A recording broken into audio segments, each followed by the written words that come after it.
Magandang araw sa inyong lahat, mga giliw naming tagapakinig. Muli po mga kaibigan, narito na po ang pagpapatuloy at ika-4 na yugto ng liham kasaysayan na pinadala ni Rene dito sa ating dulang. Love and Memories.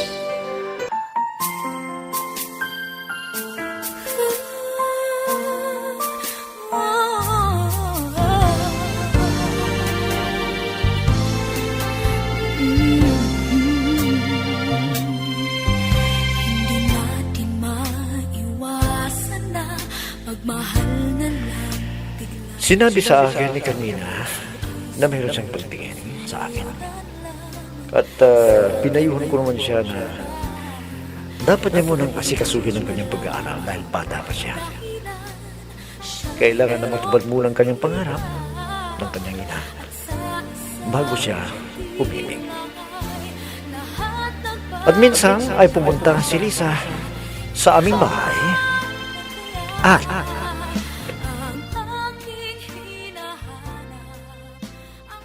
may bisita na dumating. Sino kaya ito? Bakit pumunta rito? Siguro may problema at magpapatulong kay Rene. Ayan. Malapit na siya sa kinaroroonan ko. Magandang araw po, Aling. Tawagin mo na lamang akong Aling Saring. Ano bang kailangan mo? Si Rini po, hinahanap ko po siya. Nandito ba siya? Kasi gusto ko sana siyang makausap dahil may importante akong sasabihin sa kanya na dapat niyang malaman po. Ganun ba? Ay nako, tulog pa siya dahil napuyat kagabi. Pero pwede ko siyang gisingin para makausap mo. At masabi mo sa kanya ang gusto mong iparating sa kanya. Ganun po ba? O, sige po. Kahit sandali ko lang makausap, okay na yon. At saka siya matulog ulit. Sabihin po ninyo sa kanya, nandito ako. Lisa ang pangalan ko po. Sige. Maupo ka lang dyan. Kasi mainit sa loob Mas mabuti pa dito sa labas at medyo mahangin. Sandali ha. At gigisingon ko para magkausap na kayo.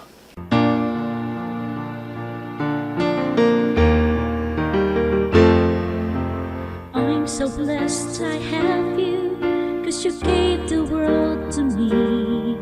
You're my inspiration, the perfect one in my life forever. You make my life complete. Rene, anak, gumising ka, sandali. At may naghahanap sa'yo. At gusto ka niyang kausapin.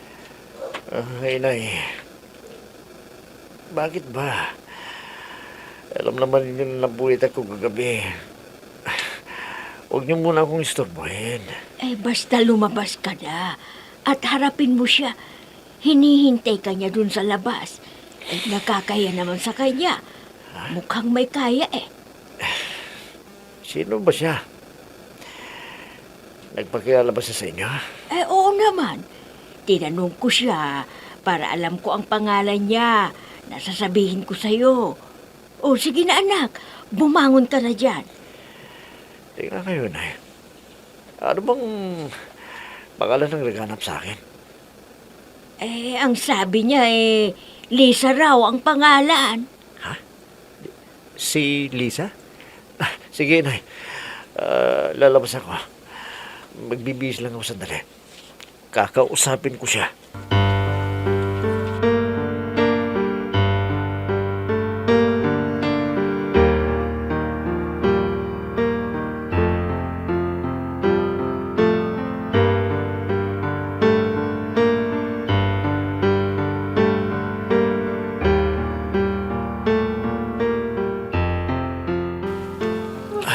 Ikaw pala yung sinasabi ni Inay na bisita ko. Halika muna sa loob. Wag na. Sandali lang naman yung sasabihin ko sa'yo At sana, maintindihan mo ako. Bakit ba? May problema ka ba? Ika na sabihin mo para kung sakali matulungan kita. Kuwan Ano ba rin May sinabi sa akin yung anak ko na may gusto siya sa'yo. Kaya hihilingin ko na iwasan mo sana siya. Ano? Pero paano yung pagsundo ko sa kanya? Para hindi na siya kulitin ng maliligaw niya. May ibang paraan naman eh. Ayokong mapasubo siya sa'yo. At baka masira pa ang pangarap naming mag-asawa sa kanya. Bata pa siya. Kaya pakiusap, iwasan mo si Carmina. Sige. Kung yan ang desisyon mo, susundin ko. Dahil nire-respeto kita. Salamat at pumayag ka. At bilang ganti, sa pagpayag mo, ililibre kita mamayang gabi. Ha? Huwag na. Malit na bagay lang yung hiling mo eh. Saka, bakit mo ba ako ililibre? Saka na yun, kapag ka nakapagtapos na si Carmina. Sige na, pumayag ka na. Hintayin mo ako dito sa harap ng bahay ninyo. Dadaanan kita mamaya. Ha? Sige. Kung yan ang gusto mo, hintayin lang kita mamayang gabi. Salamat na pala sa pagluluwat mo sa akin.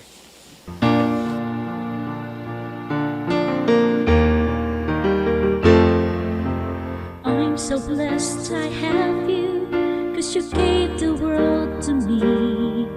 You're my inspiration, the perfect one in my life forever. You make my life complete. Sareng, sino ba yung kausap ni Rene na babae? Yun ba ang nililigawan niya? Ay, hindi ko alam. Dahil nahiya akong magtanong sa kanya eh. At narinig ko na magkikita raw sila mamayang gabi. Ano? Medyo may edad na ang babae na yun, pero maganda di ba? Oo, maganda nga. Pero sabi ni Rene, ay may asawa na at may dalagang anak. Ay talagang gwapo yung anak natin. Akalain mo. Kahit may asawa yung umiipig sa kanya, hindi bale kung mapera siya. Alam ko na ang ibig mong sabihin, Pasyo. Hindi ako papayag na gumawa ng masama si Rene. Baka makarma pa siya. Ano? Hayaan mo lang ang anak natin. Lalaki siya at walang mawawala sa kanya. Yan ang alam mo. Paano kung malaman ng asawa at nagselos? Baka patayin pa niya si Rene. Hindi mangyayari yan. Dahil pulis si Rene, di babarilin niya. Basta. Ayokong mag-agrabyado si Rene. Baka makarma at madamay pa tayo. Wala tayong kasalanan dyan dahil babae nang lumalapit kay Rene. Paano? Macho at gwapong anak natin. Namana niya sa akin. Ano? Ay, nako. Hindi ka na nahiya sa itsura mo. Kung hindi ka lang umiyak sa akin noon, hindi ako maawa sa iyo. Baka hindi ikaw ang naging asawa ko. Dahil mas gwapo pa ang mga nanligaw sa akin. Buti na lang, namana niya ang tangos ng ilong ko. Araw-araw na lang pinapayuhan ng sarili na kaya ko pa lahat pwede pa magagandang alaala. Oh, bakit nakasimangot ka, Carmina? Ano bang nangyari sa'yo? Pun kasi hindi ko nakita si Rene doon sa dati niyang posting. Ibang nag-duty doon eh.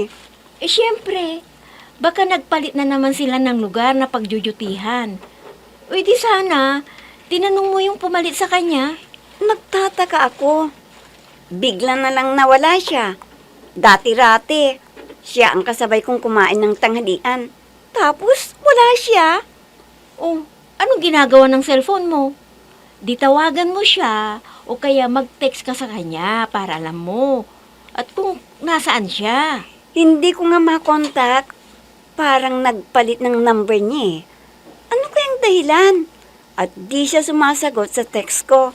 Di ko rin matawagan. Ano? Hindi ko rin alam ang isasagot ko, Carmina. Dahil hindi ko nakakausap si Rene. Itanong mo sa kasama niya kung anong nangyari kay Rene. Buti pa. Talagang ganun ang gagawin ko. Dahil nag-aalala ako. Hanggat di ko nakakausap si Rene, kailangan ko malaman kung bakit hindi ko siya nakita ngayon. I'll be with you for the rest of my life. From the bottom of my heart, I will. I'll always be with you.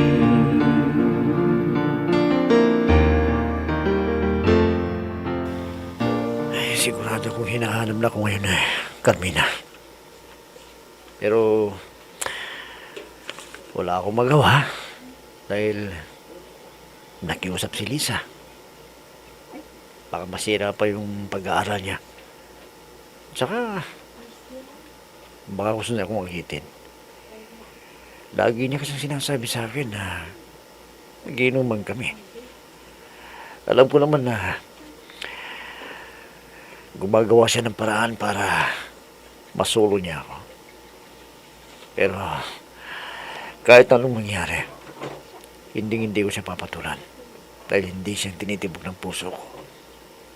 Kung hindi si Lisa. Talagang tinamaan ako sa kanyang ina. At sana may pagkakataon na maangkin ko siya. Sana.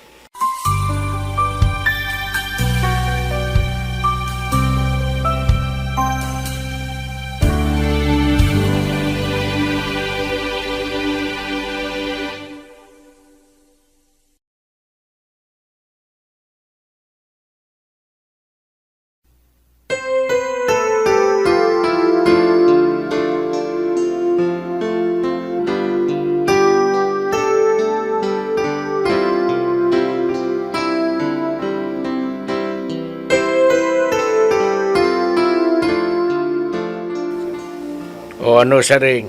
Kinausap mo na ba si Rene tungkol doon sa babaeng pupunta rito? Hindi pa. Dahil nang makaalis yung babae, umalis din kaagad si Rene. Nagmamadali siya. Baka naman hindi niya nililigawan yun. Dahil medyo may edad na yung babae kaysa kay Rene. Wala yung edad kung pag-ibig ng pag-uusapan. Lahat ay parehas, basta nagkagustuhan sa isa't isa. Ikaw talaga. Padalos-dalos ka. Hindi mo na iniisip ang damdamin ni Rene. Baka naman may problema yung babae na gumugulo sa kanya. At si Rene, ang kilala na pulis, baka nagpasama para magreklamo. Pero sa palagay ko, may pagtingin yun kay Rene. Laging dumidikit kay Rene, pero umiiwas naman sa kanya. Siyempre, nire-respeto niya ang babaeng yon. Anong malay natin? Baka may asawa yon. O, di mapapahamak lang si Rene. Hindi ka ba nag-iisip sa edad ng babaeng yon na maganda pa? Sigurado may asawa at anak yon. Paano kung nasa malayo o kaya nag-abroad? O di sabik yun sa yayakap at magpapaligaya sa kanya, di ba? Nako, ang dumi ng isip mo, Pasyo. Parang walang mali siya si Rene sa babaeng yun Tapos sabihin mo na nililigawan ni Rene. Aba, hindi ako naniniwala. Napapatol si Rene sa babaeng yun. Hindi, Pasyo. Minsan ng isang simpleng ngiti ay mayroong dala.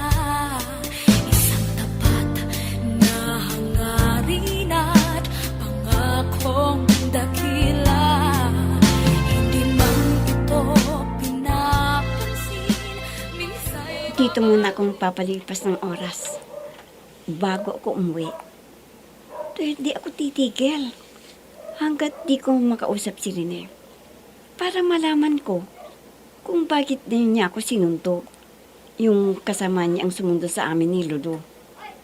Asan ka na, Rene? Magpakita ka na sa akin. At nang di na ako mag-aalala pa sa iyo. Kailangan ko lang malaman ang dahilan kung bakit ka nagbago. O kaya, dahil sa sinabi kong crush ko siya, baka natakot. Nagagawa ko ng paraan para pikutin siya. Hindi ko naman gagawin yun eh. Dahil may pangako ako sa daddy at mami ko na magtatapos ako sa aking pag-aaral.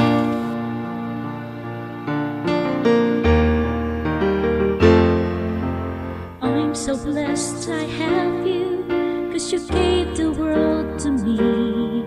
You're my inspiration, the perfect one in my life forever. You make my life complete. Ay, napagod akong umikot-ikot dito sa mall. Kaya uupo muna ako. Saka na ako uuwi. Hindi rin kasi sumama si Lulu dahil may bisita raw sila na darating. At kung maaga kong uwi, ay maiinip lang ako. Ah, ha? Kung hindi ako nagkakamali, ay si Rino yung nakaupo sa banda ron. Parang may malalim na iniisip. Teka, lalapitan ko nga siya. Rene? Anong ginagawa mo dito? Bakit? May hinihintay ka ba? Ikaw pala, Carmina. Wala. Nagpapalamig lang. Oh, ikaw. Bakit nandito ka? May binibili ka ba? Wala. Basta nagpalibot-libot lang ako dito sa mall. Dahil ayoko munang umuwing mag-isa. Teka, ang ibig mo bang sabihin hindi ka na pumasok sa ibang subjects mo? Naglakwatsa ka na? Hindi naman. Siya nga pala rin eh. May gusto lang akong malaman sa iyo. Bakit bigla na lang na hindi mo na ako sinundo? Ano bang dahilan? Mas mabuti siguro sabihin ko na sa iyo totoo. Para hindi naman ako nakukonsensya. Hindi ka na mag-isip kung ano-ano. Sige, sabihin mo na. Alam mo ba na nag-alala ako? Ang akala ko, kung may masamang nangyari sa iyo, wala naman pala. Alam mo, ganitong nangyari. Alam ng mami mo na may gusto ko sa akin.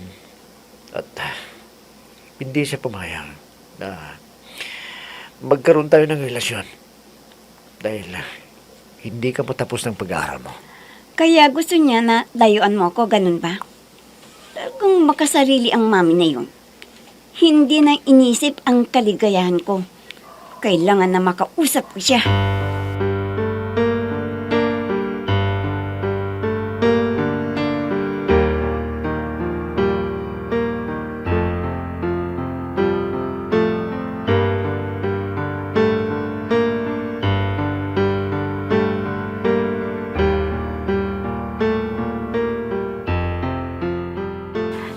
Mami, pwede ba tayo mag-usap kahit sandali lang? Para malaman ko, bakit ginawa mo yun? Ha? Anong ibig mong sabihin? Hindi kita maintindihan. Alam ko na kinausap mo si Rene para hindi na siya magpakita sa akin. Bakit mo ba ako pinagdadamutan, Mami? Kahit makipagrelasyon ako, ay hindi pa ako mag-aasawa dahil may pangako ako sa inyo ni Daddy. Anak, ayaw namin ng daddy mo na masira ang pangarap namin sa'yo. At isa pa, bata ka pa. Mami, nagkakamali kayo sa iniisip ninyong ganyan. Alam ko ng aking ginagawa. Pwede ba? Huwag mo nang ipilit ang gusto mo. Basta, sundin mo na lang ang sinasabi ko sa'yo. Ha? Alam mo, pag nalaman ko na nakikipagkita ka pa sa pulis na yon, isusumbong kita sa daddy mo. Mami! Kaya pakinggan mo ako ha. Para sa yung kinabukasan ang iniisip namin ng daddy mo. Paano ka makatatapos ng pag-aaral mo niyan? Kung mapasubok ka sa kanya, hindi ka pa natatapos? Masisira na ang kinabukasan mo? Iwan ko sa inyo! Carmina! Carmina, bumalik ka dito! Mag-usap muna tayo! Naku! Talagang matigas ang ulo ng Carmina na yon. Hindi na ako sinusunod! Minsan ng isang simpleng ngiti ay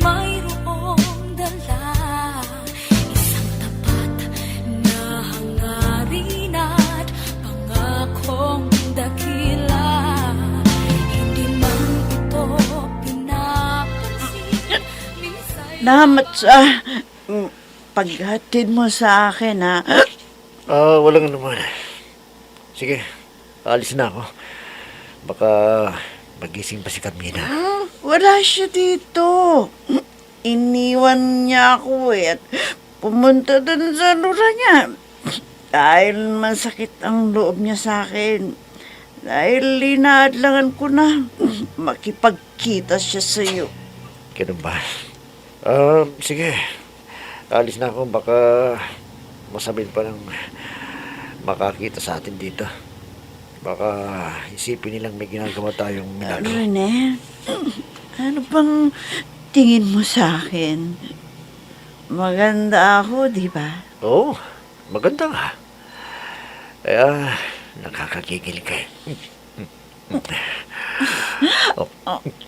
Isa. Wag. Isa.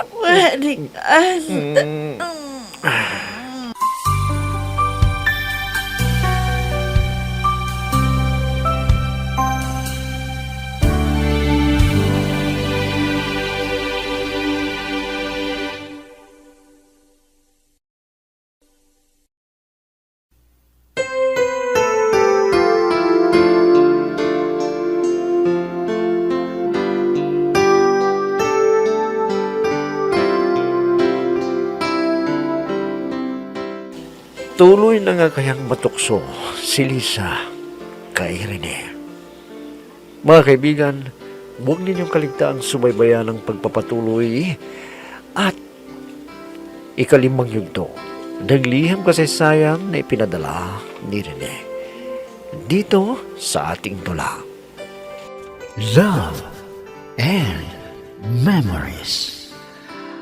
Mga nagbibigay buhay sa ating tula ay sina Mayra Abrihal Narnola, Susan Malikdem, Robert de Guzman, Yehuda Ismael, Eva Alcoriza, Jun Cabato, Ami Diaz, at si Oscar Ora. Technical supervision at musika ni Oscar Ora. Nilapatan ng tunog ni Robert de Guzman. Mula sa panulat at direksyon ni Ami Diaz. Love and Memories. Inihahandog sa inyo ng F3 Recording Studio para sa Pambansang Radyo ng Pilipinas, Bombo Radio Philippines.